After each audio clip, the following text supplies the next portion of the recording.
कर्रेगुट्टा की इसी पहाड़ी पर 9 दिनों से, पिछले 9 दिनों से कार्रवाई जारी, आज 10वां दिन है और गृह मंत्री विजय शर्मा का इसी बीच बड़ा बयान भी आया है। उन्होंने कहा है कि आज तेलंगाना वाले फंस रहे हैं तो पीड़ा हो रही है, छत्तीसगढ़ के आदिवासी मारे तो पीड़ा नहीं हुई। नक्सली बताएं उनकी तरफ से कौन बात करेगा, कई ग्रामीण और कई नेता मारे तब क्यों नहीं नक्सलियों की तरफ से शांति वार्ता की अपील की गई, क्या कुछ कहा है छत्तीसगढ़ के गृह मंत्री विजय शर्मा ने, सुनवाते हैं आपको।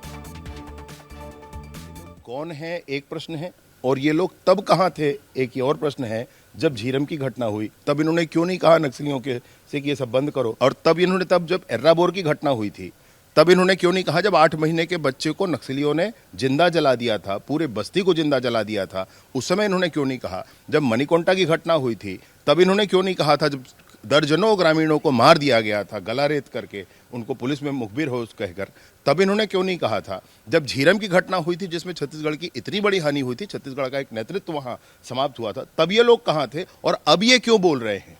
और देखिए, छत्तीसगढ़ में नक्सलवाद के खिलाफ लगातार मोर्चा खोला हुआ है, तो वहीं मध्य प्रदेश में बालाघाट जिले से नक्सलवाद को खत्म करने के लिए बालाघाट एसपी नगेंद्र सिंह का मास्टर प्लान भी तैयार है, जिसके चलते जिले से अब नक्सलवाद की तो छूटेंगी ही, साथ ही साथ पूरी तरह से नक्सलवाद खत्म भी हो जाएगा।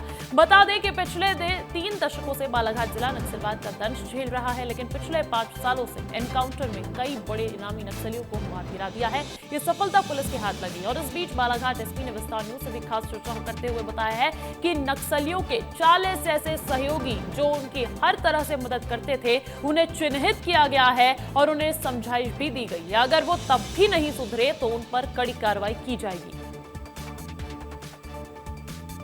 26 तक जिले से नक्सलवाद को खत्म करने के लिए हर तरह से तैयारी कर ली गई है। साथ ही साथ नक्सलियों की सहयोगी को भी चिन्हित कर लिया गया है, जो नक्सलियों की एक तरह से कमर कहलाते हैं। देखिए, हमारे ज़िले में लगातार हम लोग पिछले 5 सालों से सक्रिय नक्सल विरोधी अभियान चला रहे हैं। इसमें लगातार निरंतर बालाघाट पुलिस को सफलताएं हासिल हुई। आम जनता को डराने का प्रयास करते हैं, धमकाने का प्रयास करते हैं, तो ऐसे क्षेत्रों में अपनी पकड़ को हम मजबूत कर रहे हैं। नए कैंपों को हमने यहाँ पे स्थापित किया है, जिससे आम जनता में विश्वास बढ़ रहा है। दूसरा, जो इनको समर्थन दे रहे हैं ऐसे लोगों को हमने चिन्हित किया है और अभी उनको चेतावनी के तौर पर प्रथम दृष्टया जेल भेजने की कार्रवाई भी हमने शुरुआत करी है। यदि उनके बर्ताव में सुधार नहीं होता है तो इसके बाद कठोर कार्रवाई के लिए भी ऐसे लोग तैयार रहेंगे। अब आपके पास वो समय आ गया कि आप अपनी साइड चूज करें कि आप पुलिस के साथ हैं, कानून के साथ हैं, या आप एक अतिवादी जो अवैध वसूली करते हैं, हमारे ज़िले में एक आतंक का साया बने हैं, उनका साथ देना चाहते हैं। हमारा लक्ष्य इस बार ये है कि एक भी रुपए की ऐसी अवैध वसूली नक्सलियों तक ना पहुँचे, जिससे आर्थिक रूप से ये मजबूत ना हो सकें।